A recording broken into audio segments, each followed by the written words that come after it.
Good morning. 3 minutes after 10 is the time. What a lovely day it is as well out there. Don't forget to look after yourself if you're going to be exposed to sunlight. Do you want to play a game? Should we start with a little game? Do you want a little game? The problem with my games, as you know by now, is that I often forget to reveal the answer to the question with which I tease you early on in the programme. So it's up to you to remind me today to reveal somewhat later in proceedings which government minister do you think was part of a team of spin doctors paid hundreds of thousands of pounds to help a tobacco giant counter negative publicity? Listening to some of these conversations about the mooted ban on cigarette purchases for teenagers, you're reminded of all of those vampiric Tufton Street think tanks that pop up on most programmes all the flipping time without revealing who it is that actually pays the wages of the staff who can be routinely relied upon to turn up in studios defending the interests of big tobacco industries. I don't know why they bother secretly funding these think tanks when they can actually hire PR firms who don't try to hide the fact that they've got members of staff dedicated to lobbying against the introduction, for example, of the EU Tobacco Control Directive. All right, I'll give you a clue. Which cabinet minister do you think used to earn a crust shilling for the tobacco industry? Don't let me forget to tell you that. And that's a story that does actually seem to have some substance to it. In other words, I think that probably is at least going to happen or be considered. Be interesting to see what happens when the tanks of the secretly funded think tanks, or rather lobby groups masquerading as think tanks, park on the lawn of government, whether or not they do manage to effect precisely the sort of change that the very rich people who pay the wages of the people who work there and pop up on various programmes all the time are paid to do. Because the other stories in the news today are not going to happen. How irritating do you find it personally when I point out things I have previously predicted? See, I don't think it's irritating because it's actually marketing. It's pointing out why you should listen to this programme, and then you won't be taken by surprise by the sleaze and shenanigans that is going to pop up a few years down the line, or in this case, a few weeks down the line. Because I sat here at the beginning of May. You're right, Anthony, people have picked up on this before. I don't know why I say the word cigarette differently from everybody else in the world. Maybe it's a Kidderminster thing, in which case it isn't just me, but every single time I mention cigarettes on the programme, I get texts saying, why do you pronounce it like that? No one else ever pronounced it. I don't know. How am I supposed to pronounce it? Shall I just say ciggies? Would that be better? But I digress. So it was at the beginning of May when I said to you that this Rwanda deportation debacle isn't really designed to do much. It's designed to A, throw red meat to the racist base still clinging to the carcass of Brexit, and B, paint targets on the backs of lawyers. And I said, how long will it be before there is a front page blaming lawyers for the fact that the policy is a disaster? And I think it was a few days. I think there was one in May. But today you have it in absolutely irrefutable black and white. Lawyers set to ground first Rwanda flight. Left-wing activists bid to halt deportation of Channel migrants. Now, if you're falling for this crud, I don't know if I can help you, because your fear of people that you've never met who are fleeing famine and war and worse is not something I can fix. And the effort put into making you terrified of these people is, of course, being done by those who would pick your pocket without you even noticing. But if you are capable of honesty or open thought, then the only circumstances in which people can be prevented from doing something by courts is if it is against the law. So a postponement, perhaps, when something isn't against the law, gives people the chance to exercise their legal rights. So ask yourself this. If someone was planning to send you to jail or deport you to Rwanda, would you or would you not want a lawyer to fight your case? Yeah, exactly. So why this is on the front page of the Daily Mail is fairly obvious to you today. It is designed to encourage you to hate lawyers in the same way that they've previously encouraged you to hate judges. They were the enemies of the people, or to hate teachers, or to hate academics. That was our Remainer universities, or even just to hate politicians, even after the tragedies that we have witnessed in recent years, that they will still put on their front pages headlines like "Crush the Saboteurs" and things like that. So now it's the turn of lawyers. You're supposed to hate the lawyers. What you're really doing is complaining about the rule of law. And why would a government that's broken the law 5 times, last time I checked, have a problem with the rule of law? Never mind with lawyers. So we're not going to talk about that today, because we're not going to fall into the trap of race baiting. And neither are we actually going to talk about the housing story, because that is nonsense. The housing policy that Boris Johnson is set to announce later today will not happen. You can tell it won't happen because Michael Gove, who's in charge of it, hasn't got a clue what it's supposed to do or where it's supposed to apply. It is desperate attempts to throw red meat to backbench politicians, the 148 who found something vaguely resembling a conscience earlier this week. So here we are in such a strange place. I've told you I'm struggling with this new conviction not to talk about some of the stuff that comes out of Downing Street on the grounds that it is either propaganda or rollicks or both. It's hard because the media has a duty almost, or at least a traditional reflex to report what comes out of Downing Street in the same way that in America you must report what comes out of the White House. But what do you do when what is coming out of Downing Street or what is coming out of the White House is, well, as I say, either blatant propaganda or undiluted rollicks? I don't know. I'm working on it. We'll work on it together. These are uncharted waters. 148 members of the party of government want to get rid of the man in charge, and yet he's still claiming as if he's doing brilliantly. We are predicted to have the lowest economic growth of the 20 most advanced economies in the world, with the one exception of Russia, upon which we have also imposed sanctions. Why did you say also, James? Well, because the reason why we're 19th on the list is because we have become the only country ever to impose economic sanctions on itself. How you cling to the carcass of this ludicrous project, I do not know. But at least we have each other's company every day to remind ourselves what reality looks like and that the emperor is stark naked. All right, so park the stuff we're not going to talk about. What are we going to talk about? We're going to talk about strikes. We're going to talk particularly about the rail strike, and we're going to talk about the looming, to use a tabloid phraseology, summer of discontent. And we're going to talk about it with this watchword written in large above all of our heads this morning. If you support every single strike that's ever called, you are being an idiot. If you support no strike ever that's being called, you are also being an idiot. There are good strikes and bad strikes. There are good union leaders and bad union leaders. There are personal interests and public interests. There are national interests and there are members' interests. It is very much part of the Murdochization of the United Kingdom over the last 40 years that many of us, and I think this is a criticism of everybody who's entrenched, not just the people who think that any attempt by workers to exercise workers' rights, even though you are actually a worker yourself, you've somehow been brainwashed into being against workers' rights, any attempt to exercise them must be bad or must be good. Off the top of my head, the examples of strikes that should never have been called do not come thick and fast. But that's because we don't see much industrial action these days. I'm 50 years old, so it's a fairly distant memory when this country could be crippled by the actions of the big unions. But I do know this. I do know that people feel increasingly insecure and unsafe at work, both materially in terms of the hours that they are guaranteed and the rise of things like zero-hour contracts, and physically in terms of health and safety and things like that, which this government appears to be determined to dilute. And I do know that the gap in wages between the people at the very top of pyramids and the people halfway down, never mind at the bottom, has got bigger and bigger and bigger as trade union power in this country has got smaller and smaller and smaller. But I also know, because my dad was an industrial correspondent on a right-wing newspaper, I also know that the actions of somebody like Arthur Scargill during the miners' strike are impossible to describe in uniformly positive terms. That the big mistake perhaps he made was not recognising that Margaret Thatcher was perfectly prepared to torch the entire coal industry in this country in order to make an early and powerful ideological point in her premiership. So if you support all strikes, you're a silly sausage, and if you support no strikes, you're a silly sausage. So should we support this strike? Union leaders are vowing a summer of discontent not seen since the 1926 general strike. I'm reading this from the Daily Telegraph because that's the newspaper my father used to write his reports upon industrial strife for. They are intended, we are told, to cause chaos on railways, roads and airports. Union barons are accused of seizing on soaring inflation to threaten further strike action up and down the country. Unite has announced a coordinated strike on the London Underground and at Transport for London on June the 21st that will leave the capital at a standstill on the same day that RMT members will bring a national rail network to a halt. So I'm worried about that.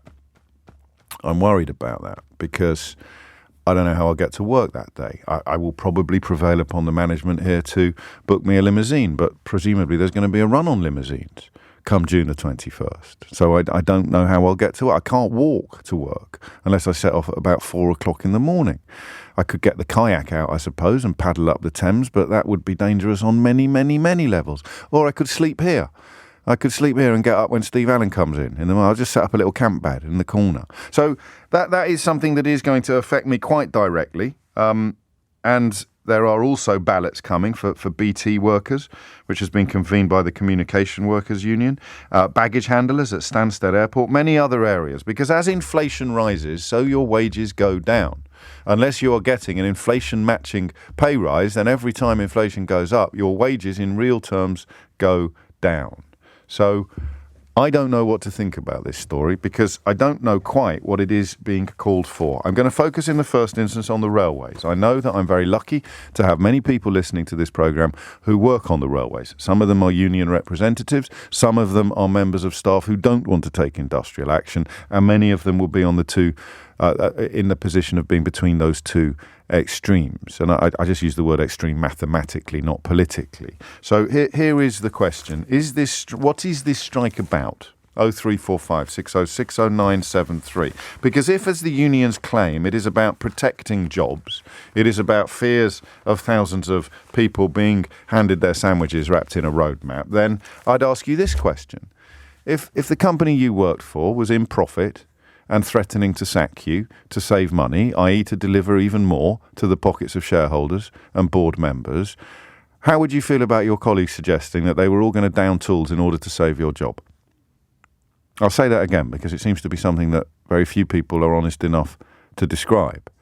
If your job, if you were about to be fired so that the boss could keep your salary, and the company would actually be performing less well for customers as a consequence of you not being there, how would you feel if all of your colleagues suggested that they weren't going to come into work tomorrow until the boss actually confirmed that your job was safe? And tell me why I'm an idiot for thinking that that's a relevant question to ask in the context of this particular industrial action. I'm just trying to work out which of my colleagues would down tools to protect my job. Steve Allen would be out. It'd be like a rat up a drain pipe. They wouldn't be able to get him back into the studio in a million years. Sheila would be on the pickets with Eddie Mair. They'd be singing special songs written to commemorate Save the LBC One. Clive Bull would be there in his donkey jacket, giving it large. Nick Abbot would be coming up with comedy sound effects in order to protect my honour and my income. They'd be everywhere. Colleagues to the left of me, colleagues to the right of me, queuing up to save my job if LBC were to suggest that they were going to get rid of me to save a few pounds. Honestly. So where are we? 0345 6060 973. What do you know about this strike? And if you're in neither of these categories, so if you are not somebody who supports all strikes or no strikes, I'd love to know what you make of it. And I'm not feigning ignorance on this. I possibly should know a little bit more than I do about this issue, but I do know this. There is nothing uglier than hearing right-wing journalists or reading right-wing journalists on comfortable, generous six-figure salaries expressing what appears to be some sort of incredulous disgust at the idea of people who hold hundreds of passengers' lives in their hands every time they go to work, earning a sum adjacent to £60,000 a year. People who earn 5 times that, even perhaps 10 times that, appear to reserve a very particular type of disdain and disgust for the notion that a train driver should earn 60 grand a year. I am not one of those people. I earn more than £60,000 a year. I think it is ridiculous to suggest that train drivers have to categorically and necessarily earn less. But maybe I'm an idiot. I don't know. 0345 6060 973 is the number that you need.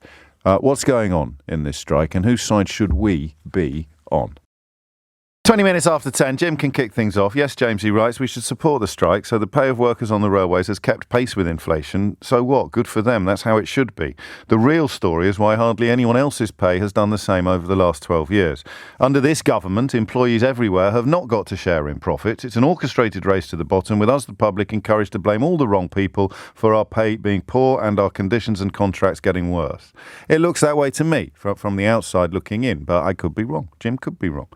Julie could be wrong when she writes, condemning fellow workers for simply trying to maintain their living standards will lead to a race to the bottom. The answer is for more workers to band together to improve their own pay and conditions. And as ever on this programme, if you've changed your position on this, if you used to be manning the barricades to complain about people in other sectors fighting for their terms and conditions, what made you change your mind? And I stress again, this particular strike by these particular unions may not be worthy of our support. But if you think all strikes are wrong or all strikes are right, you're a prune. Michael's in Coventry. Michael, what can you tell us? I'm an ex-union man. I mean, I spent my life building the black cabs and that in Coventry and that. Oh, yes. And we had two strikes, basically in '84 when the miners were out against Mrs. Thatcher and everything else, and again in the '90s. And people all shop floor blokes, they don't strike just for the sake of it, because at the end of the day, you lose money as well. So you've got a loss of earnings and everything else that you can't recuperate, but it's the last tool that you've got. Yes. And with the laws that Mrs. Thatcher put in, you have to follow the ballot. You have to have a percentage. And if 100% after you've constructed the ballot is correct and they want to go on strike, then they followed the law that Thatcher put down, because if that law wasn't followed, then union bands and everybody else could be fined for breaking laws. Yes. So, yes, at the end of the day, they've got a grievance, and sometimes the only way you're going to fight that grievance and get that grievance sorted or get someone around the table is by, and this is the last course of action you want to take, is disrupt for anybody. But you will do. If you've got no other avenues to go down. But there will be that. Yes, and I think you're right to remind us of the importance of the ballot box on this occasion, and the fact that all of this action is undertaken at the behest and with the measured support of the members. But that doesn't mean that every single strike is right, if you like, or justified, does it? No, it doesn't, James. I mean, not all strikes are justified, not all strikes are right. But at the end of the day, when you're on your last legs and you've basically tried to negotiate through all terms and conditions and basically gone through every avenue, sometimes it's the only way. You're going to lose as an individual, and you don't want to upset people. You don't want to put people in... and that's changed, hasn't it? I don't know where did you work? Were you at Manganese Bronze then, back in the day? It used to be, Manganese Bronze, and then it went to London Taxi. So my dad would have been reporting upon your industrial action for the Daily Telegraph back in the day. Probably back in '84. No, absolutely. We never saw him. It was all your fault. So, I mean, you'd have been pretty clear about what you were striking for then. Are you across what the rail unions in particular are striking for now? I can understand what they're saying. I mean, they've worked through the pandemic. They basically haven't had a pay rise, and that they've had a pay freeze for 3 years. Yes, other people have gone through the same things. I think they're concerned more about it's not just about the money thing. I think it's more about the health and safety of people and that. I mean, from what I can gather, I might be wrong, is that they're on about reducing guards and reducing station staff. I mean, that's your first point of health. It's actually your first point as a public individual to go and your point of contact. If that's gone away, you know yourself, I don't travel on trains, James. It's been a long time. Right. But if you've got no guard or no ticket collector there, something kicks off, you've got no one to report to. And it basically puts passengers and people in jeopardy.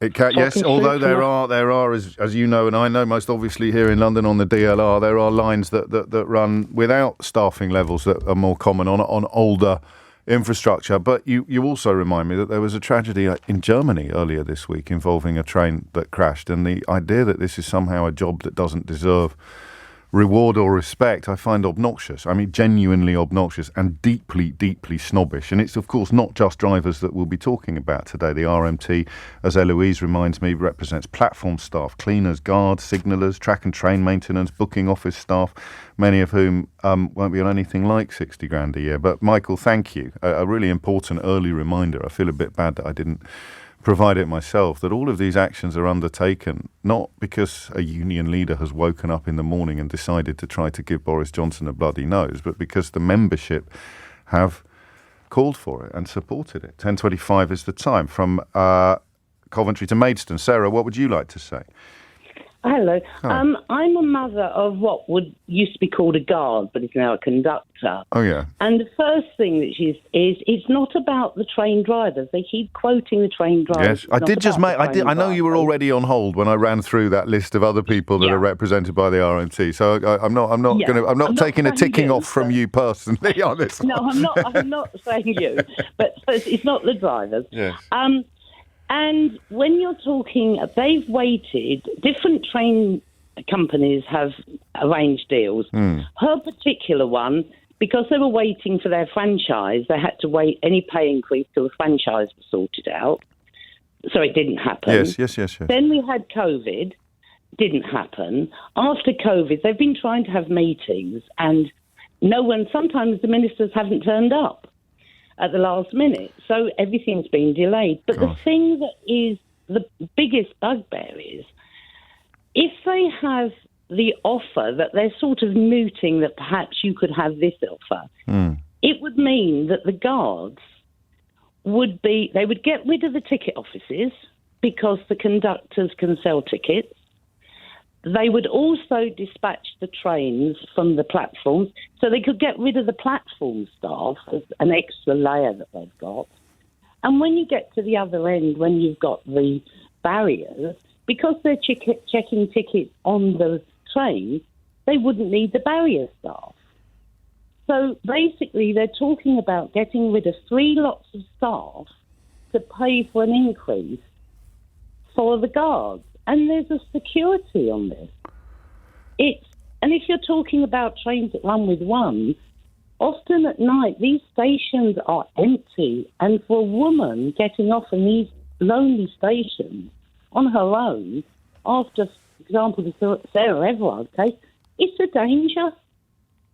We're putting the staff at danger. And these are the concerns that your daughter is raising to you as a guard. So by the time, I'll just tell you what the Times says today. Union bosses have been accused by industry insiders, whatever that means, of spreading utter nonsense to justify the biggest railway strikes in a generation. The RMT had over-egged several claims about job cuts and pay while turning down formal offers, whereas for your daughter, at least, although she wants her wage to better reflect the economic realities of inflation and the like, she is also concerned about what passengers may suffer in the event of safety issues. She said it's safety issues. Well, I got a thing. I don't know how much you listen to the programme, Sarah, but I get on these little weird mental paths sometimes, and I can't get off them. I always think about the Jubilee line at Westminster Station, which I don't know if you've ever been at. It's encased in fiberglass. When it is impossible to fall under a train at Westminster Station.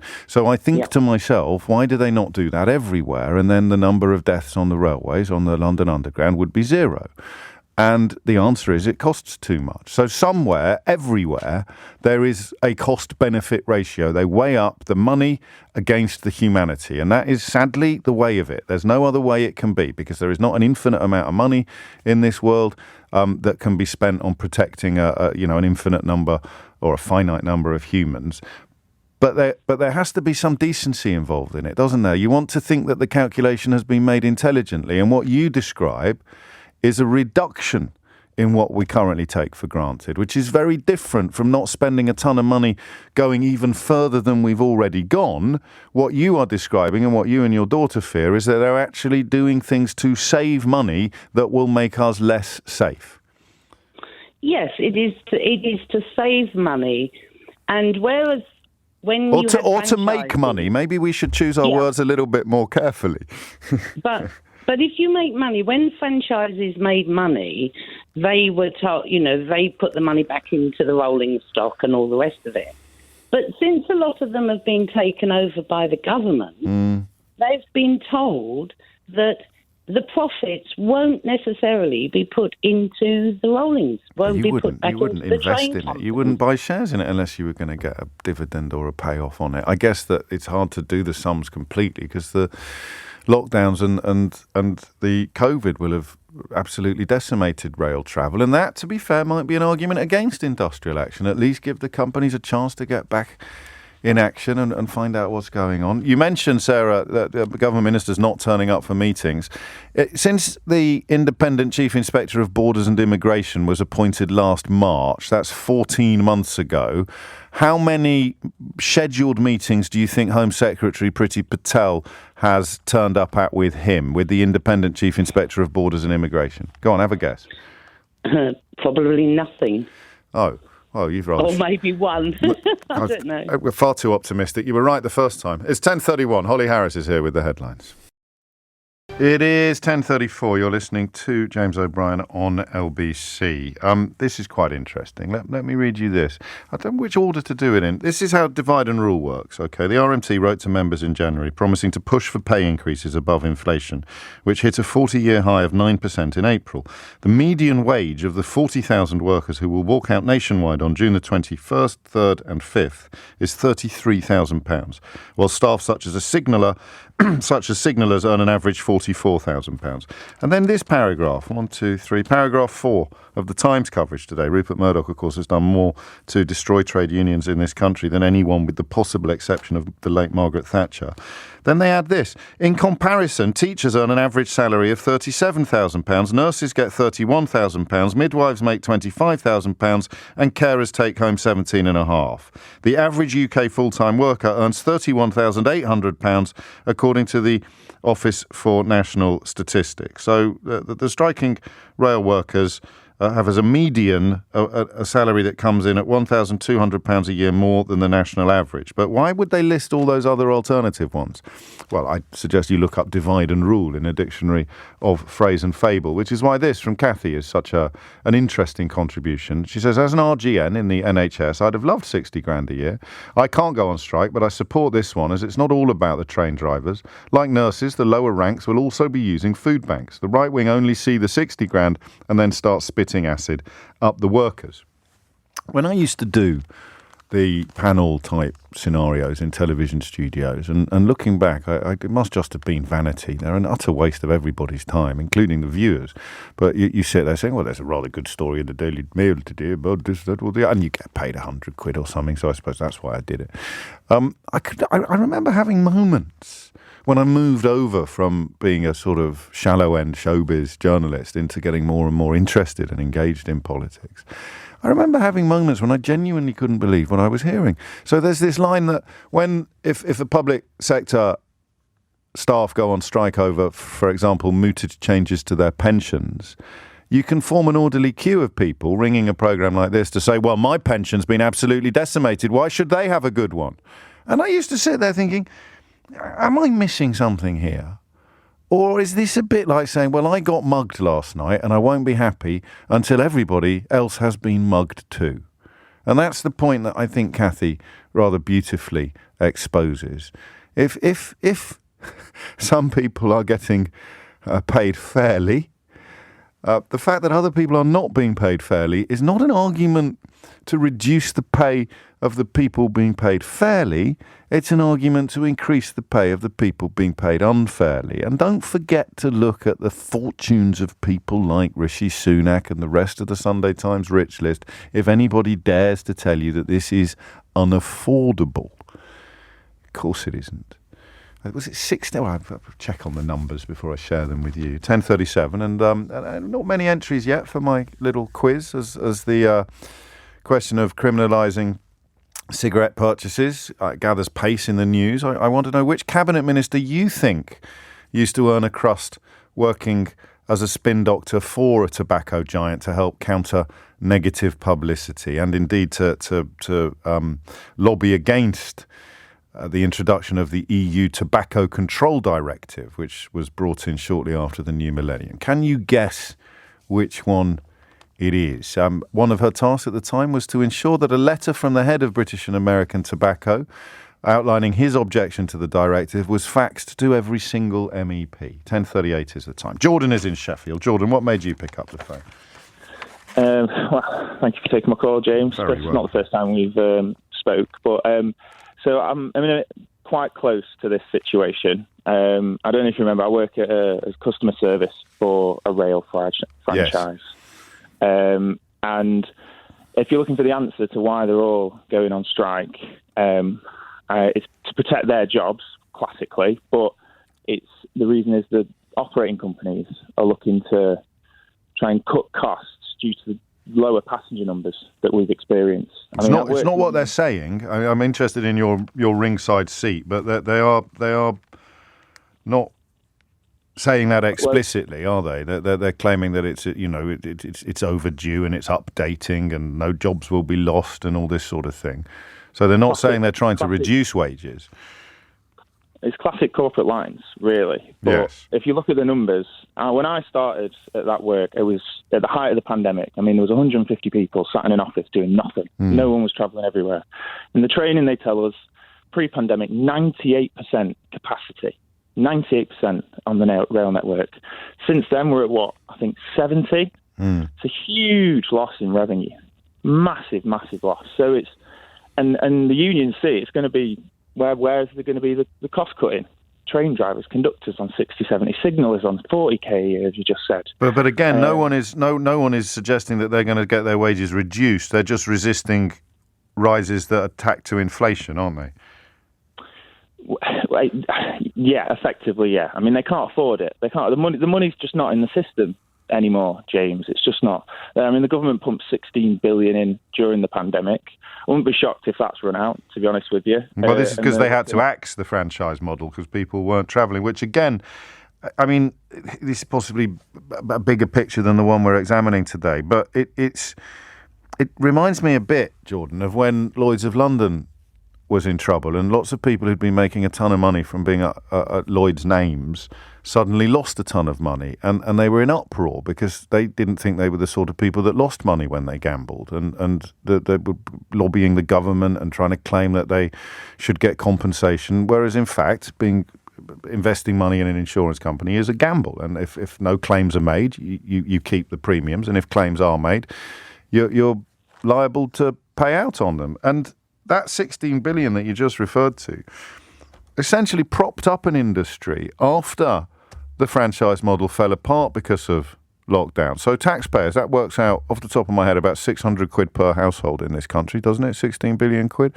That's propping up the companies from which these franchise holders had been extracting cash like Dracula extracts blood for decades.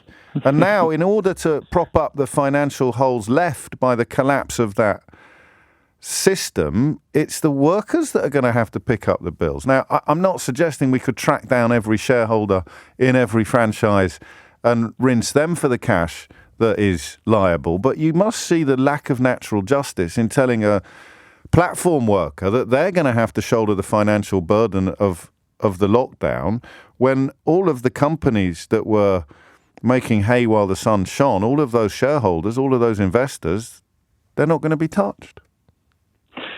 It's a huge injustice. It is, really. Isn't it? It's socialising risk, but keeping the capital. Exactly.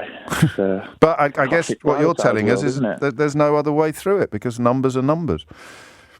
Pretty much. I mean, please, everyone, get the train. It'll help. Well, if it's any consolation, mine was absolutely rammed today. I don't know if that makes any. It always is on Thursdays, but on Mondays and Fridays, it's quite quiet. Thank you, Jordan. And actually, speaking of trains, if you're one of those weirdos shilling for homework, saying, well, we've got to stop people working from home, but you're also a sort of two-bit knee-jerk Rupert Murdoch acolyte who thinks train drivers earn too much money and are the scum of the earth. How do you square that? Because you're supposed to be sticking up for the people who can't work from home. Do you remember? You've read that rhetoric in the Daily Mail. What about all that? I think did they start calling it the laptop class or some attempt to portray people who can work from home as being evil because they're working from home, because they can work from home. And somehow this is unfair on people who can't work from home. So what do you do now with a train driver?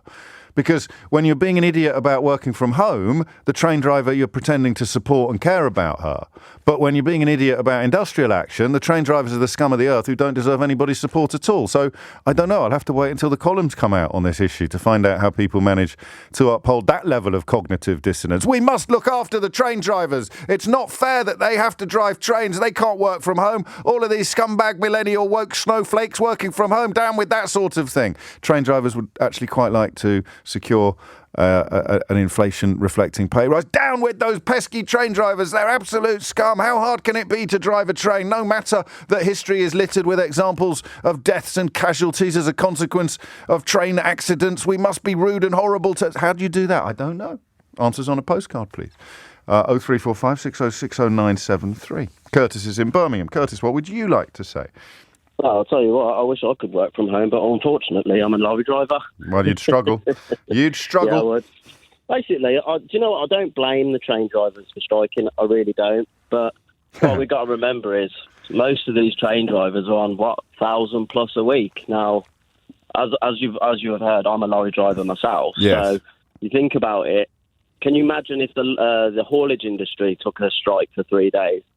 Because this country would be crippled.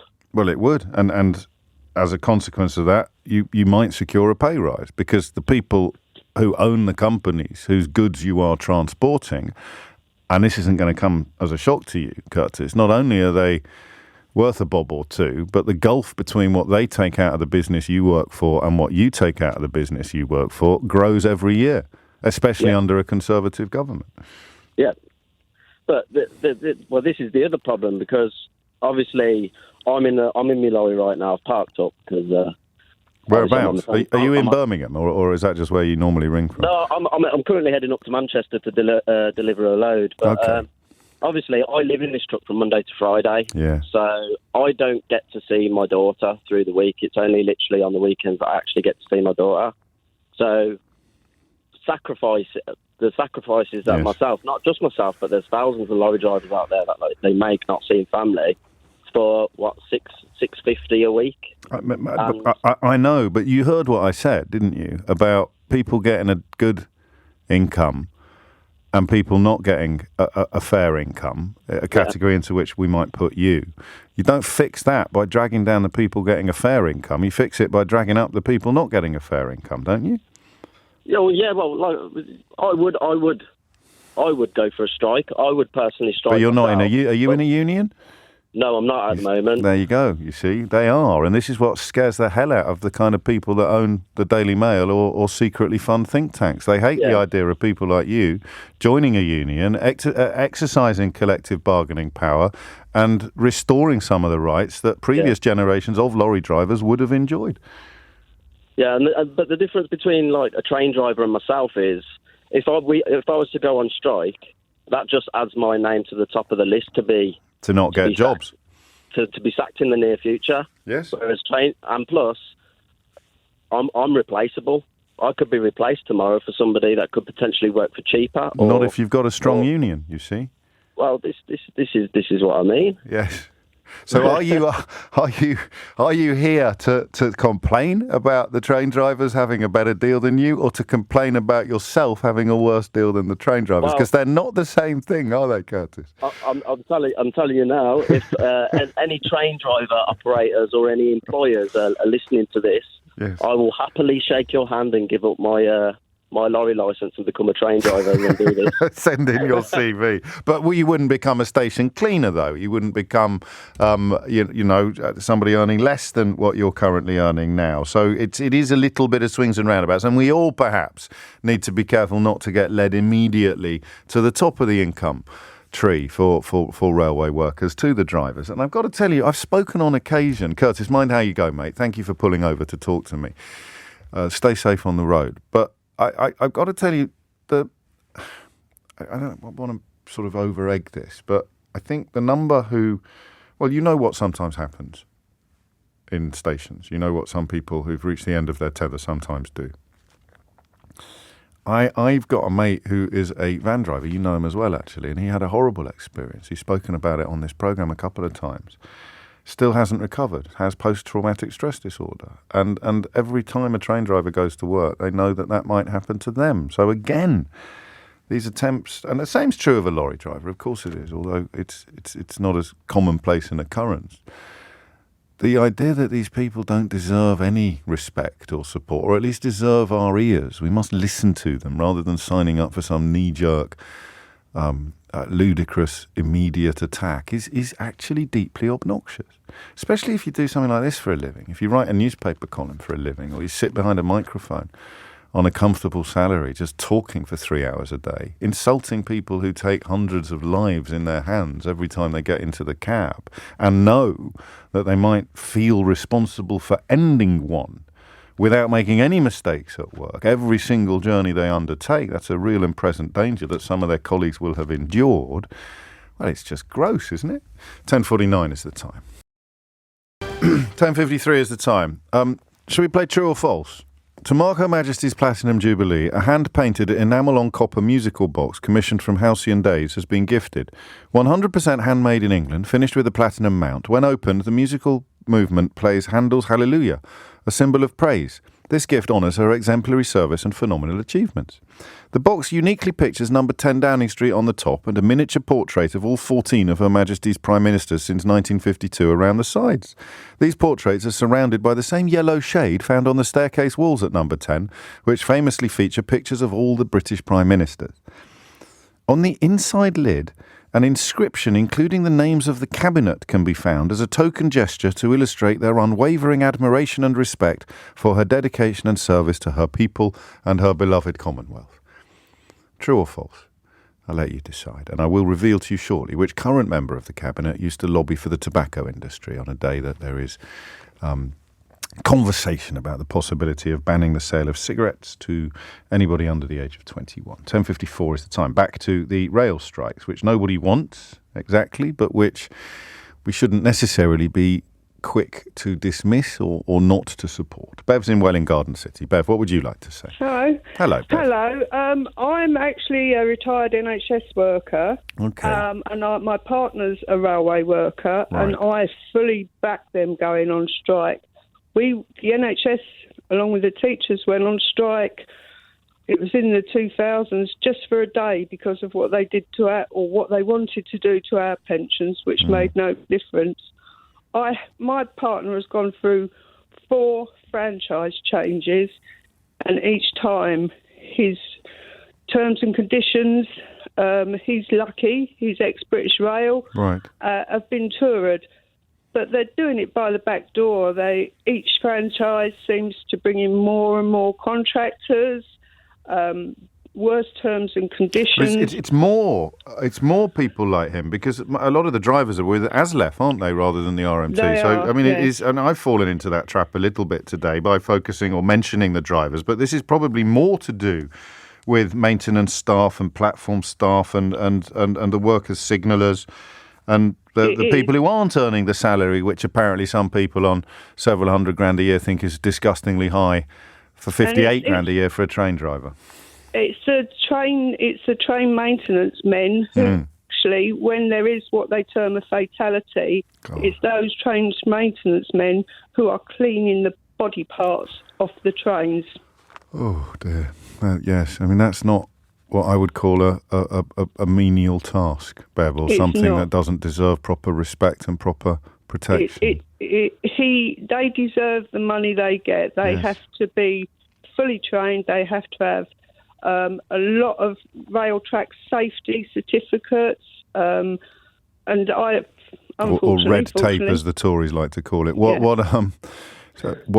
if I said to him, if he was here now, and I said, why are you going on strike? What would he say? What's it about in a sentence or two for him? Well, he's getting to retirement age now, and he has actually taken his pension, but he would say because it's just the way that they are treated by companies and people that are not interested in running a good, safe service. So he's doing it to protect his soon-to-be former colleagues, really? Yes, And it's why I went on strike for the NHS. Mine was protected, my pension, because I was within 10 years of retiring. But I didn't see why those people who had been there, and were just outside that 10 years, it meant that they would be losing pension, even though they'd been paying in and expecting to be able to retire, etc. And one of the reasons I went on strike was because I said, if you're not strong, like the RMT, you won't win. Well, that's why I could now dedicate the second hour of the programme to ringing in people, not unlike Curtis in Birmingham, from other sectors who are not members of unions, who don't have collective bargaining or a strong union to support them. And lots of people are ringing us, well, I don't have anything like this, so why the hell should they have it? And it's not complicated, but it's so effective. Bev, thank you. And that idea that and I genuinely do see it in the same light as saying, I got mugged last night, why should that person over there not be mugged today? My pension's rubbish. Why should that bloke over there who's got a decent pension be allowed to keep it? And it is, I don't want to sound rude, but it is a very effective, it's a very unpleasant part of us that is appealed to by a very unpleasant sort of politics and journalism. It's 10:58. Gordon is in Edinburgh. I've only got a minute left on this, Gordon. I hope it's enough time for you to speak. No, that's okay, James. I've been on the one end of the being the driver who unfortunately hit somebody a few years ago, and I've also been close to the driver who lost his life at Aberdeen, Carmen, through no fault of his own. Yeah. And you mentioned earlier that through no fault of your own, doing your own job, you can be subjected to horrendous things that no amount of training can prepare you for. Yes. And I wanted to say that the job is about knowledge and about what to do when things come up.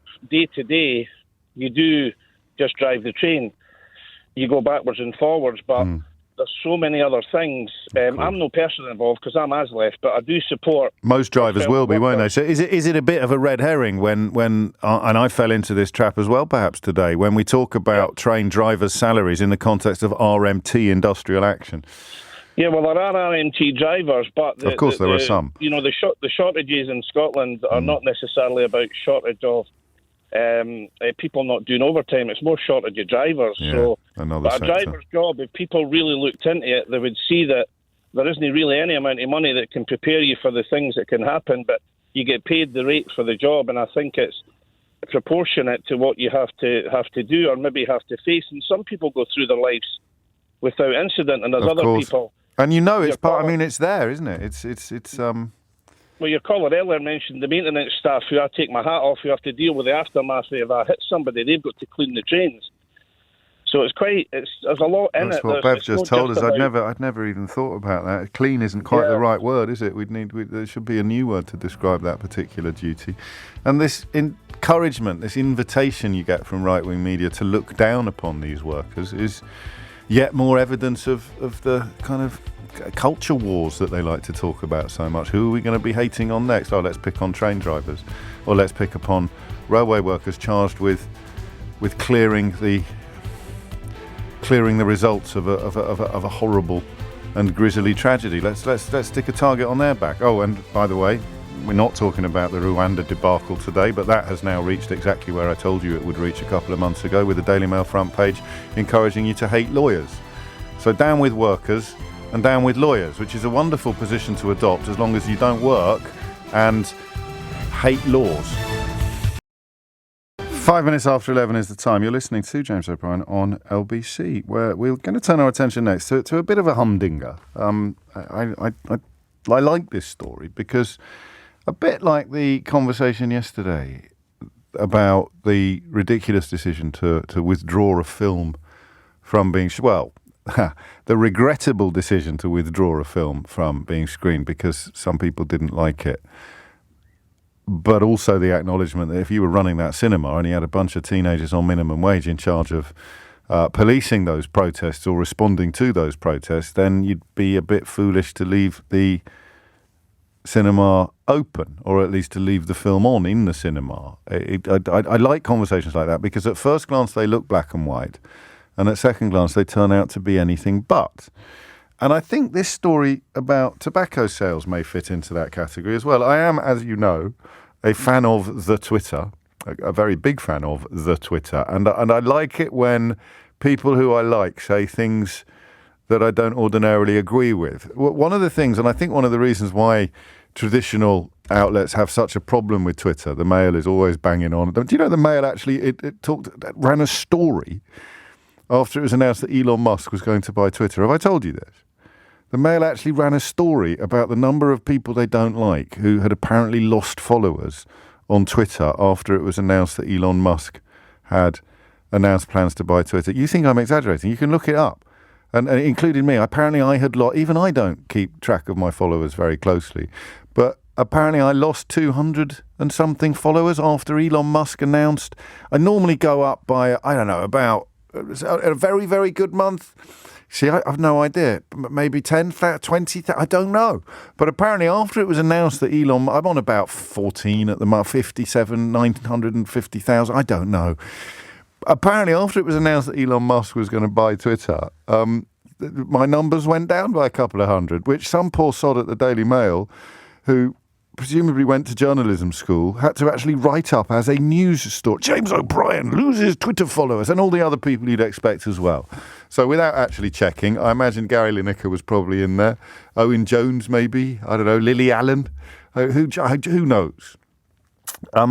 That's why they hate Twitter, because you can actually find out what people think who are not simply client journalists doing the bidding of their owners. You can go on Twitter, you can have intelligent people, can have 1 million followers despite not having a job in the media. You can find points of view that haven't been sponsored by Viscounts or Barclay Brothers or Rupert Murdoch. So that's why, and of course that's why very, very stupid people who think they're right-wing but aren't. They're just sort of, if you like, little forelock tuggers and facilitators for big capital, big money. They think Twitter is somehow biased against them because you're not allowed to be racist on there, or racist. People like Donald Trump get taken down after telling enormous lies about elections and inciting riots against his own country's seat of government. I mean, all sorts of mad, crazy stuff goes on. But the real reason why it's viewed negatively by right-wing newspapers is because they hate the idea that ordinary people can have a platform to share their views.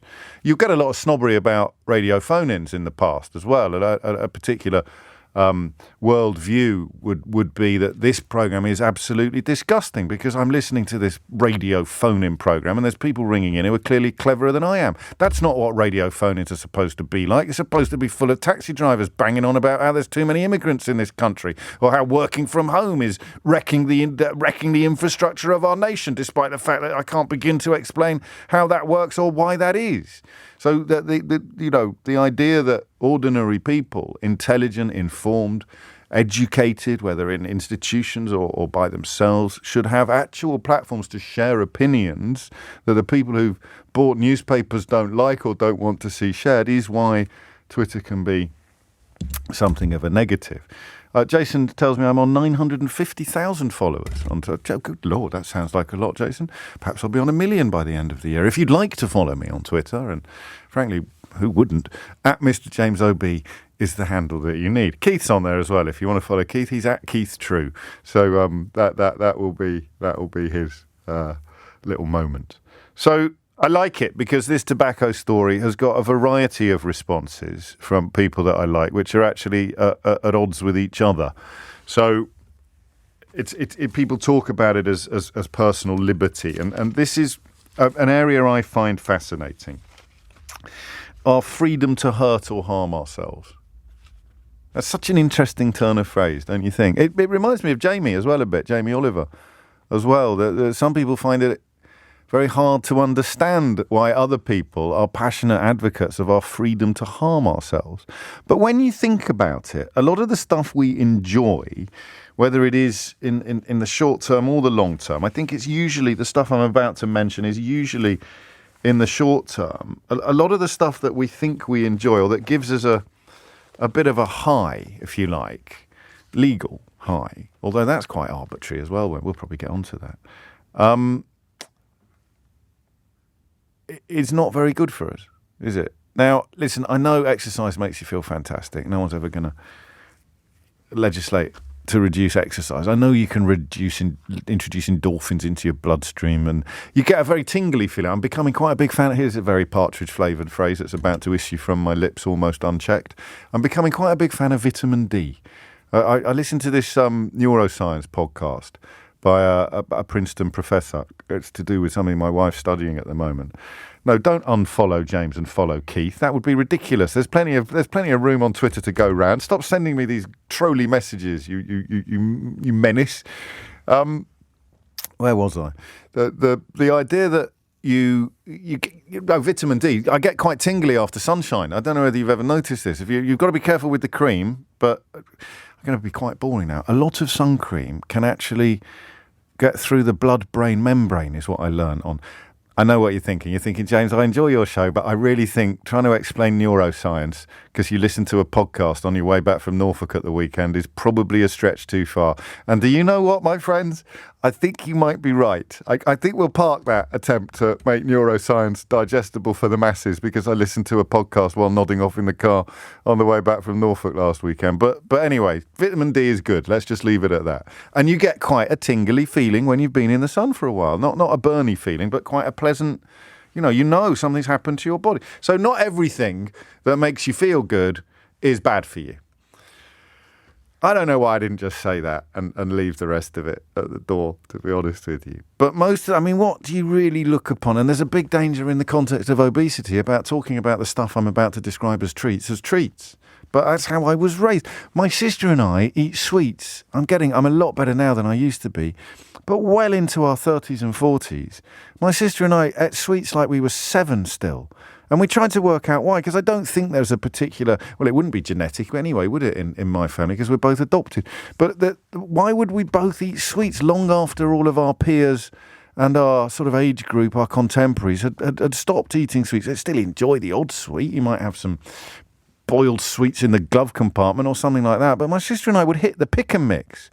And in middle age, well into middle age, we'd be hitting the pick and mix and we would gorge. I mean, we loved sweets.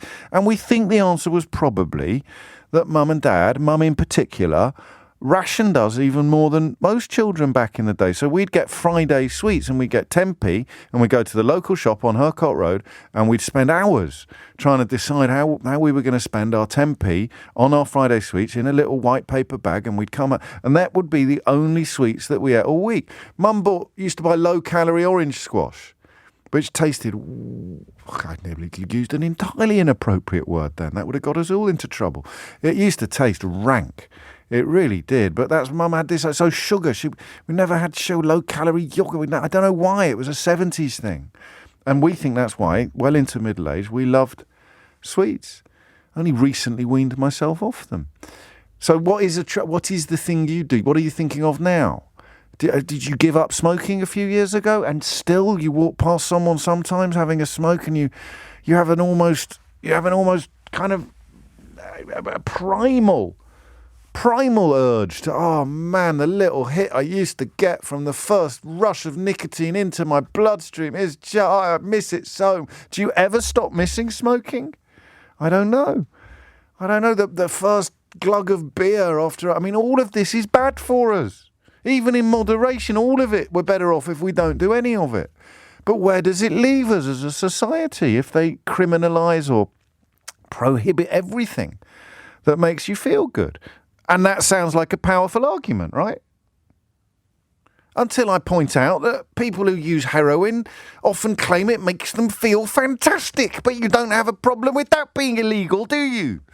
So what is the line between our freedom to harm ourselves in pursuit of short-term pleasure hits and the government's role to protect us from our desire or the temptation to harm ourselves? I honestly haven't got a Scooby-Doo, but I often find that the best conversations we have together are the ones where you think it's obvious and you think it's clear what side you should be on, but it's not clear at all. So if you are minded to complain about the government now banning cigarette sales to an ever-increasing age group, so it will be over 18s, then over 19s, and over 20s, if you're minded to object to that on liberal grounds, tell me why crack cocaine should be illegal.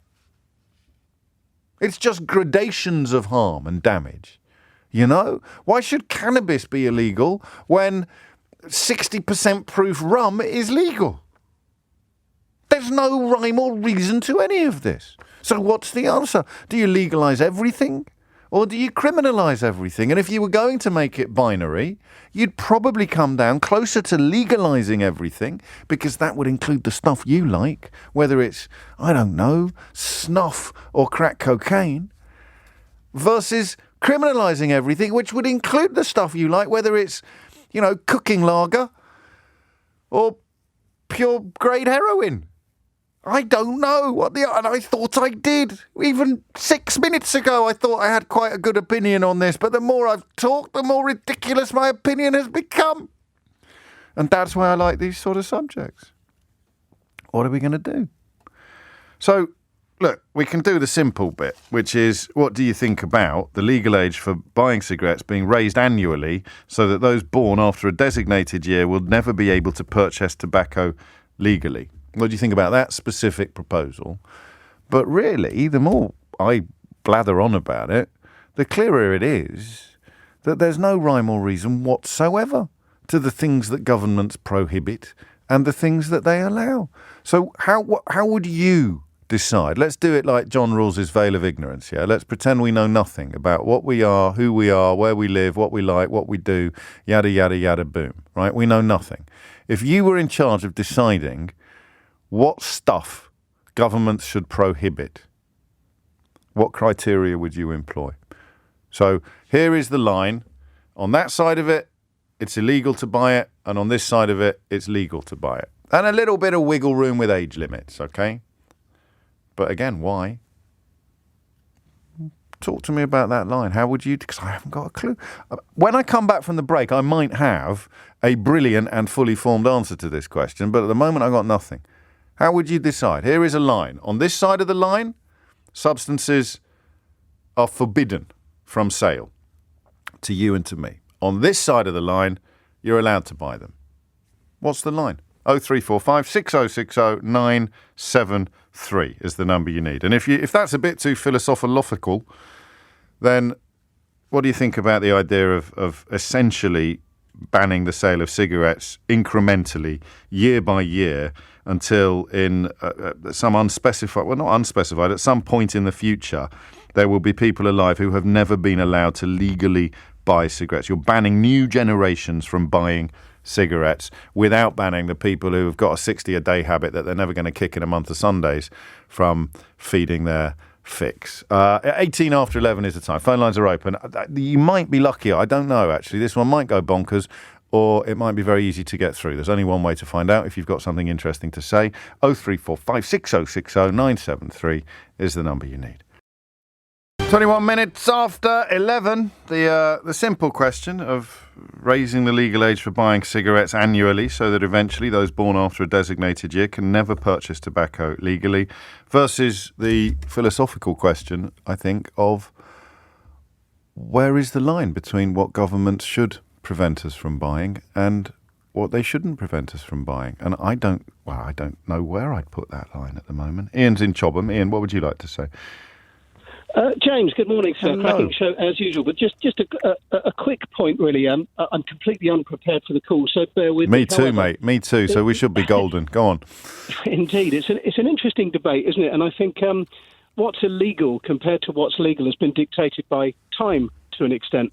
I think had nicotine or alcohol become available more recently, there's no way it had got through the system to be a legal drug. So the question is, where do you draw the line? I think it's a very difficult question to answer, but my humble view is that actually people should be responsible for their own actions and educated in order to know what the consequences of those actions are. Well, who's in charge of doing the educating? But, should it be at school or so the government? Some sort of government module? It's a good question, but I'm not sure legislation is the answer, because as you say... So you'd legalise everything? You wouldn't have any illegal... I mean, not poisons and things like that, but heroin and cocaine and things like that. You'd have that? Agreed. I think the consequences, the stronger the drug is, the greater the consequences. And I think any right-minded individual would not poison themselves regularly if they understood that that's what it was doing.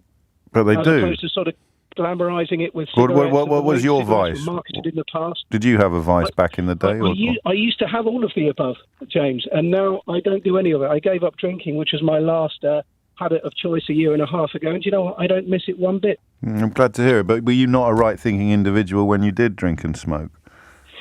No, and I think it's because I didn't understand or accept that what I was doing was very broadly just a drug addiction. And the value of taking that next pint was the fact that I hadn't had one for a period of time. And the only thing that creates the need for the next one is the lot you've had and the sort of socially reinforced egotism, if you like, of doing it. Yeah, I mean, I don't agree with you. You're making a sensible case, but legalising everything and I mean, it almost sounds a little bit fascistic to say we'll legalise everything and anybody who falls foul of it is not a right-thinking individual, so stuff them. Well, or it's not their own fault. Yeah, no, I get that, and I don't know exactly what the answer is. But no, which is why you were right to say that, you know, we're groping towards this in the darkness. I don't think I'm comfortable with that idea.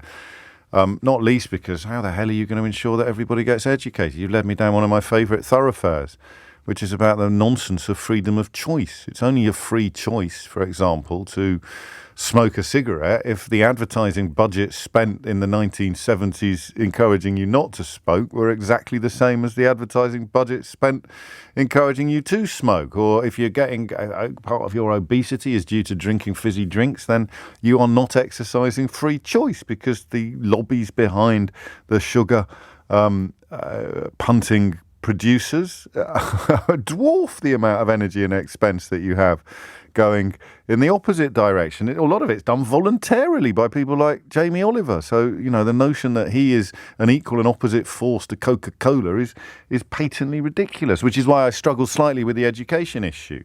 How many secretly funded think tanks are there dedicated to making us healthier or encouraging us to smoke less or consume less sugar? I'll give you a clue. The answer rhymes with, well, it's none. Daniel's in Camelford. Daniel, what would you like to say? Hello, James. I just want to say that I would base all this around the drug harm index. Is that a thing? Is that an actual thing? Yeah, okay. It is an actual thing. What's at the top? What's top of the pops, Daniel? Okay. So, what do you mean? Well, like, what's like the most dangerous? Yeah. Is that what you mean? And the most addictive? Heroin. Is it? Yeah. So, but anyway, the way it would work would be that you would tax. It's a scale at which how addictive substances are measured against as well how harmful a substance is for the body. And so the only way I can make But then you'll have heroin in hospital, won't you, as part of medical treatment?